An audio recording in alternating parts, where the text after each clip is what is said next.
grâce. Mon Dieu, je t'exalte. Je te rends grâce car tu es pour moi le salut. Bien-aimés de Dieu, nous sommes rassemblés au nom du Père et du Fils et du Saint-Esprit. Amen. La grâce de Jésus le Christ notre Seigneur, l'amour de Dieu le Père et la communion de l'Esprit Saint soient toujours avec vous. Et avec votre esprit. Aujourd'hui, nous fêtons un apôtre, l'apôtre Saint Thomas, le patron des chrétiens dont la foi connaît le doute, mais qui vont jusqu'au bout dans la profession de cette foi lorsqu'ils ont reçu un surcroît de lumière. Préparons-nous à célébrer la parole en reconnaissant humblement que nous sommes pécheurs. Je confesse à Dieu Tout-Puissant. Je reconnais devant vous, frères et sœurs, que j'ai péché en pensée, en parole, par action et par omission. Oui, j'ai vraiment péché. C'est pourquoi je supplie la bienheureuse Vierge Marie, les anges et tous les saints, et vous aussi, frères et sœurs, de prier pour moi le Seigneur notre Dieu. Que Dieu Tout-Puissant nous fasse miséricorde, qu'il nous pardonne nos péchés et nous conduise à la vie éternelle. Amen. Seigneur, prends pitié. Seigneur, prends pitié. Christ, prends pitié. Christ, prends pitié. Seigneur, prends pitié. Seigneur, prends pitié. Gloire à Dieu au plus haut des cieux. Et paix sur la terre aux hommes qui l'aiment. Nous te louons, nous te bénissons, nous t'adorons. Nous te glorifions, nous te rendons grâce pour ton immense gloire. Seigneur Dieu, Roi du ciel, Dieu le Père Tout-Puissant, Seigneur, Fils unique Jésus-Christ, Seigneur Dieu, Agneau de Dieu, le Fils du Père, toi qui enlèves les péchés du monde, prends pitié de nous. Toi qui enlèves les péchés du monde, reçois notre prière. Toi qui es assis à la droite du Père, prends pitié de nous. Car toi seul es saint, toi seul es Seigneur, toi seul es le Très-Haut, Jésus-Christ, avec le Saint-Esprit, dans la gloire de Dieu le Père. Amen. Prions le Seigneur. Accorde-nous, Dieu Tout-Puissant, de célébrer avec fierté le bienheureux apôtre Thomas, afin que, toujours soutenus par sa protection, nous ayons la vie en mettant notre foi dans le nom de celui que l'apôtre a reconnu comme Seigneur, Jésus-Christ, ton Fils, lui qui vit et règne avec toi dans l'unité du Saint-Esprit, Dieu pour les siècles des siècles. Amen.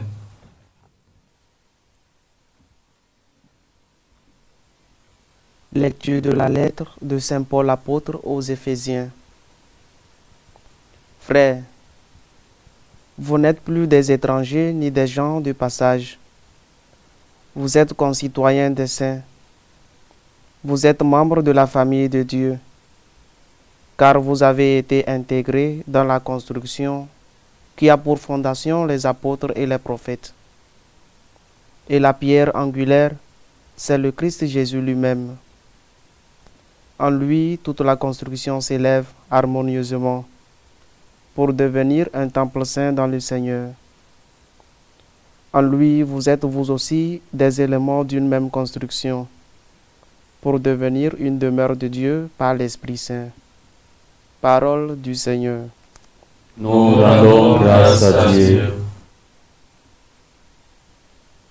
Allez dans le monde entier proclamer l'Évangile. Allez dans le monde entier, proclamez l'Évangile. Louez le Seigneur, tous les peuples, fêtez-le, tous les pays. Allez dans le monde entier, proclamez l'Évangile. Son amour envers nous s'est montré le plus fort. Éternelle est la fidélité du Seigneur. Allez dans le monde entier, proclamez l'Évangile. Alléluia, alléluia, alléluia. Alléluia, alléluia, alléluia. Thomas, parce que tu m'as vu, tu crois, dit le Seigneur. Heureux ceux qui croient sans avoir vu. Alléluia, alléluia, alléluia.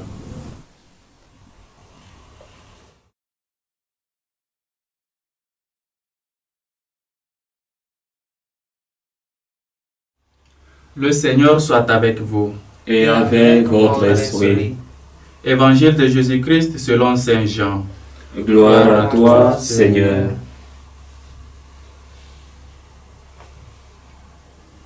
L'un des 12, Thomas, dont le nom signifie jumeau, n'était pas avec eux quand Jésus était venu. Les autres disciples lui disaient, « Nous avons vu le Seigneur. » Mais il leur déclara, « Si je ne vois pas dans ses mains la marque des clous, si je ne mets pas mon doigt à l'endroit des clous, si je ne mets pas la main dans son côté, non, je ne croirai pas. » 8 jours plus tard, les disciples se trouvaient de nouveau dans la maison, et Thomas était avec eux. Jésus vint, alors que les portes étaient verrouillées, et il était au milieu d'eux, il dit, « La paix soit avec vous. » Puis il dit à Thomas, « Avance ton doigt ici et vois mes mains. Avance ta main et mets-la dans mon côté. Cesse d'être incrédule, sinon croyant. » Thomas lui dit, « Mon Seigneur et mon Dieu. » Jésus lui dit, « Parce que tu m'as cru, tu crois. Heureux ceux qui croient sans avoir vu. » Acclamons la parole de Dieu. Louange à toi, Seigneur Jésus.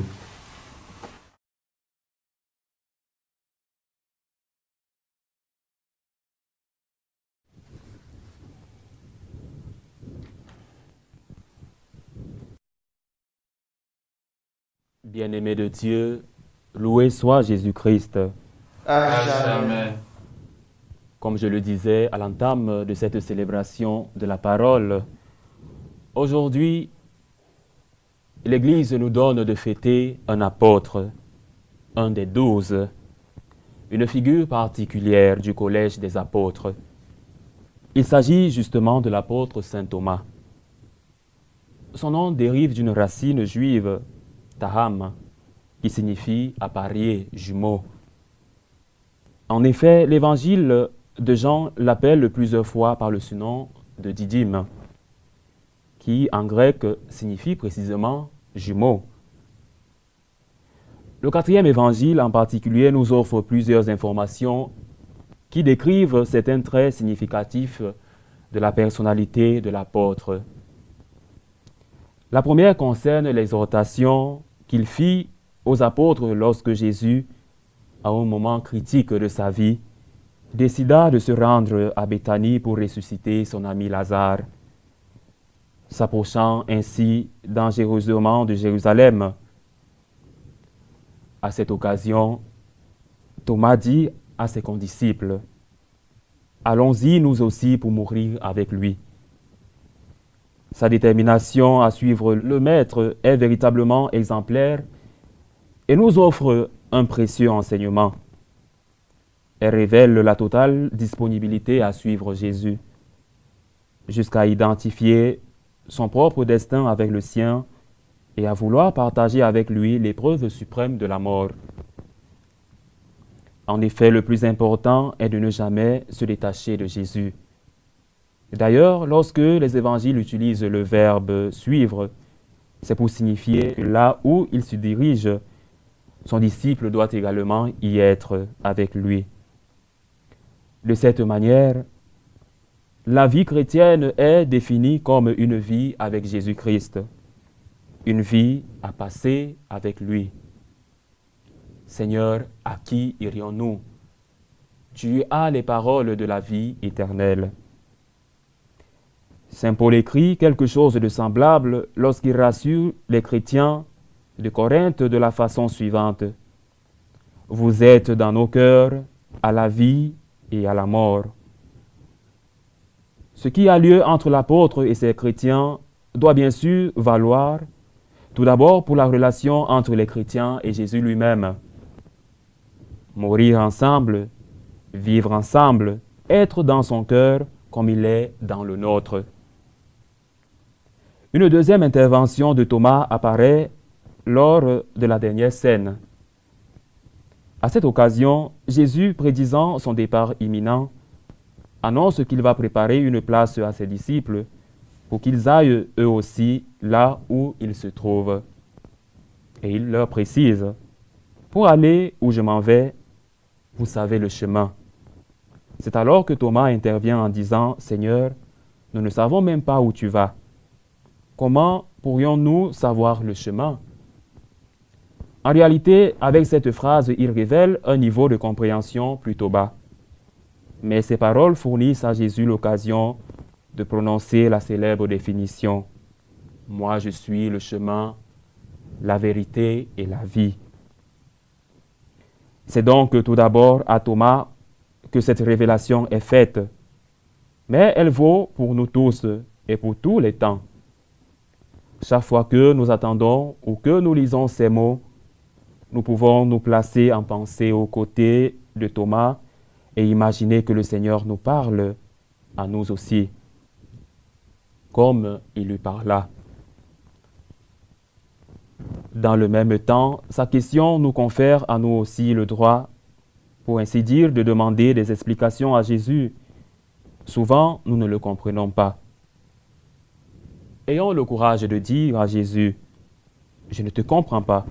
Seigneur, écoute-moi, aide-moi à te comprendre. » De cette façon, avec cette franchise qui est la véritable façon de prier, de parler avec Jésus, nous expérimentons la petitesse de notre capacité à comprendre et, dans le même temps, nous nous plaçons dans l'attitude confiante de celui qui attend la lumière et la force de celui qui est en mesure de les donner. Très célèbre et même proverbiale est ensuite la scène de Thomas incrédule, celle que nous propose l'évangile d'aujourd'hui, qui eut lieu 8 jours après la Pâque du Seigneur. Dans un premier temps, il n'avait pas cru à l'apparition de Jésus en son absence, et il avait dit, « Si je ne vois pas dans ses mains la marque des clous, si je ne mets pas mon doigt à l'endroit des clous, si je ne mets pas la main dans son côté, non, je ne croirai pas. » Au fond, ces paroles laissent apparaître la conviction que Jésus est désormais reconnaissable, non pas tant par son visage que par ses plaies. Thomas considère que les signes caractéristiques de l'identité de Jésus sont à présent sur tous les plaies dans lesquelles se révèle jusqu'à quel point il nous a aimés, jusqu'à donner sa vie pour nous. En cela, l'apôtre ne se trompe pas. Comme nous le savons, 8 jours après, Jésus réapparaît parmi ses disciples et cette fois, Thomas est présent. Jésus l'interpelle. « Avance ton doigt ici et vois mes mains. Avance ta main et mets-la dans mon côté. Cesse d'être incrédule, sois croyant. » Thomas réagit avec la plus splendide profession de foi de tout le Nouveau Testament. Il s'exclame, « Mon Seigneur et mon Dieu !»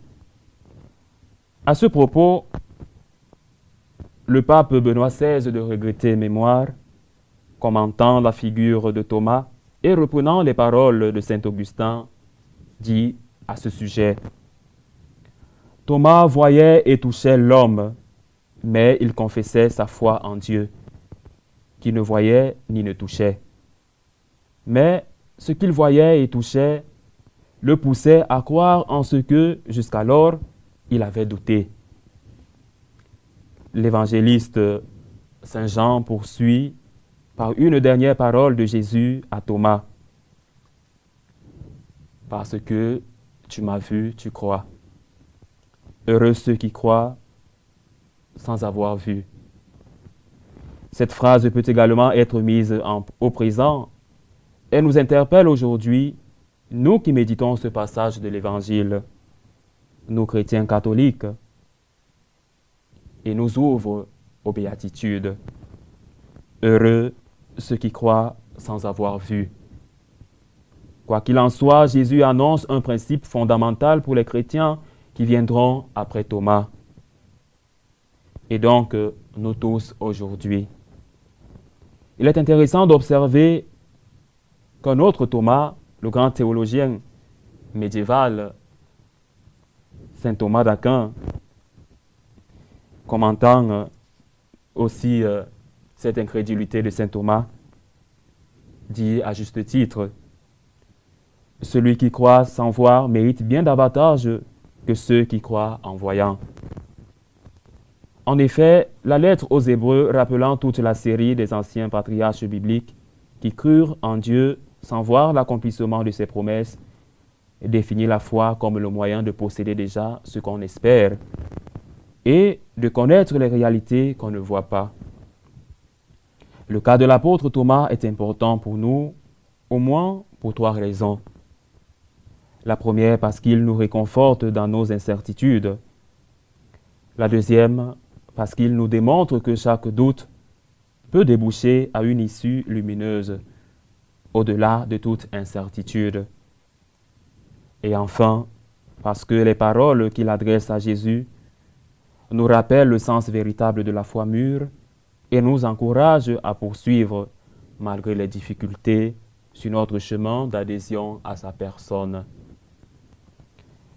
Une dernière annotation sur Thomas est conservée dans le 4e évangile, qui le présente comme le témoin du ressuscité, lors du moment qui suit la pêche miraculeuse sur le lac de Tibériade, en Jean chapitre 21, verset 2. En cette occasion, il est même mentionné immédiatement après Simon-Pierre, signe évident de la grande importance dont il jouissait au sein des premières communautés chrétiennes.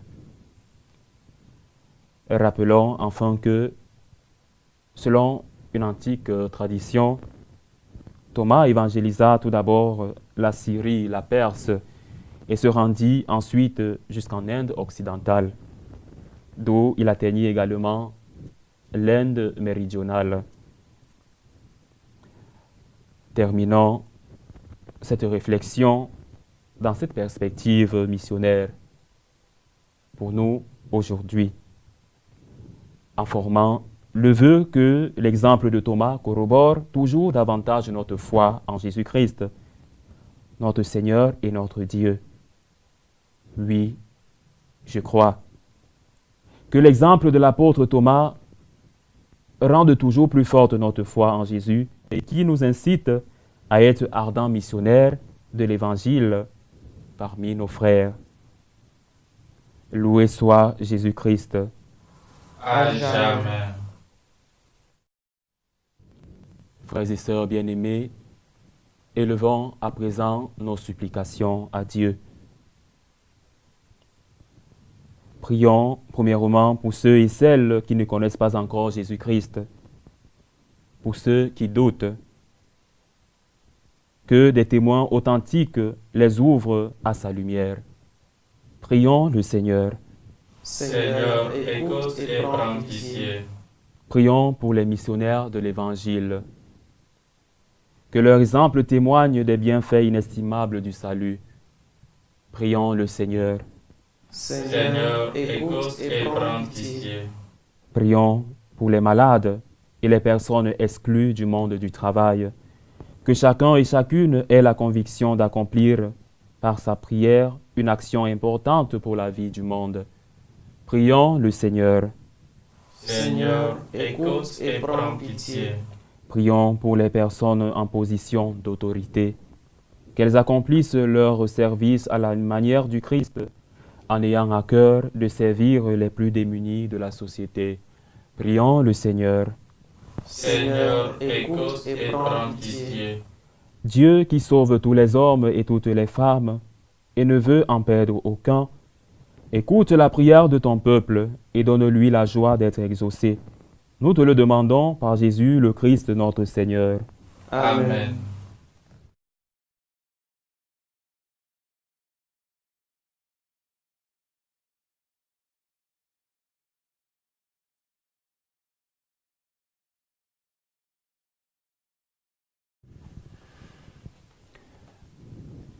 Unis dans le même esprit, l'esprit qui enlève en nous tout doute, nous pouvons dire avec confiance la prière que nous avons reçue du Sauveur. Notre Père qui es aux cieux, Que ton nom sois soit sanctifié, que ton règne vienne, que ta volonté soit faite sur la terre comme au ciel. Donne-nous aujourd'hui notre pain de ce jour. Pardonne-nous nos offenses, comme nous pardonnons aussi à ceux qui nous ont offensés. Et ne nous laisse pas entrer en tentation, mais délivre-nous du mal. Délivre-nous de tout mal, Seigneur, et donne la paix à notre temps. Soutenus par ta miséricorde, nous serons libérés de tout péché, à l'abri de toute épreuve, nous qui attendons que se réalise cette bienheureuse espérance, l'avènement de Jésus-Christ notre Seigneur.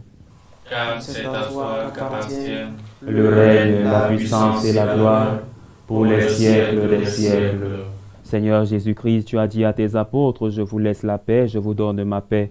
Ne regarde pas nos péchés, mais la foi de ton Église.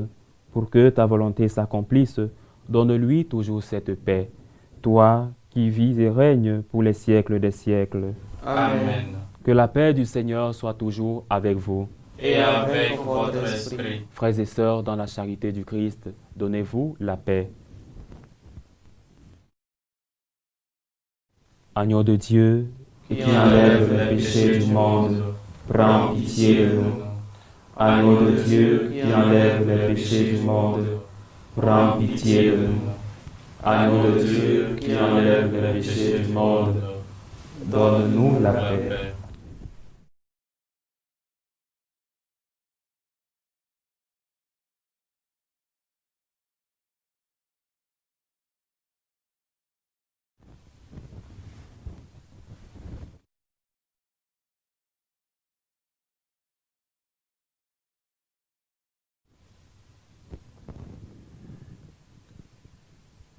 Heureux les invités au repas du Seigneur. Voici l'agneau de Dieu qui enlève les péchés du monde. Seigneur, je ne suis pas digne de te recevoir, mais dis seulement une parole et je serai guéri. Que le corps et le sang du Christ nourrissent en nous la vie éternelle. Amen. Communion spirituelle. Mon Jésus, je crois en votre présence dans le très saint sacrement. Je vous aime plus que toute chose, et je désire que vous veniez dans mon âme. Je ne puis maintenant vous recevoir sacramentellement dans mon cœur. Venez-y au moins spirituellement.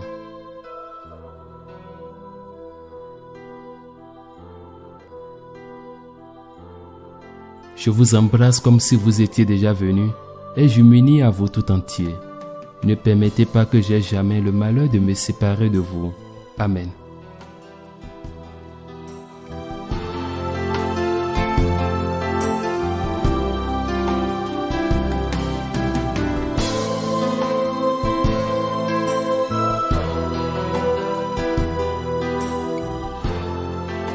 Méthode de prière des franciscains de Marie.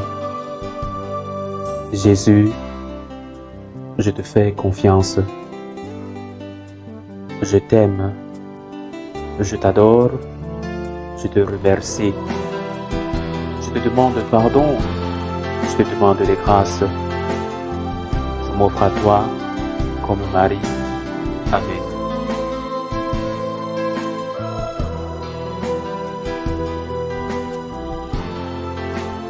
Avant ce ta mort, touche du doigt l'endroit des clous. Cesse d'être incrédule, sois croyant. Achevons notre prière. Seigneur Dieu, dans ce sacrement, nous avons vraiment reçu le corps de ton Fils unique. Avec l'apôtre Thomas, nous reconnaissons dans la foi qu'il est notre Seigneur et notre Dieu. Donne-nous de le proclamer par toute notre vie, lui qui vit et règne pour les siècles des siècles. Amen. Le Seigneur soit avec vous. Et avec votre esprit. Et que Dieu Tout-Puissant vous bénisse, le Père, le Fils et le Saint-Esprit. Amen. Allez dans la paix du Christ. Nous rendons grâce à Dieu. Salut ô Reine, Mère de miséricorde, notre vie, notre douceur, notre espérance, salut. Nous prions vers toi, enfant des exilés. Vers toi, nous soupirons, gémissant et pleurant, dans cette vallée de larmes. Ô toi, notre avocate, tourne vers nous ton regard miséricordieux. Et après cet exil, montre-nous Jésus, que le fruit de tes entrailles. Ô clémente, ô miséricordieuse, ô douce Vierge Marie, priez pour nous, Sainte Mère de Dieu, afin que nous soyons rendus dignes des promesses du Christ. Saint Thomas apôtre, Priez pour nous.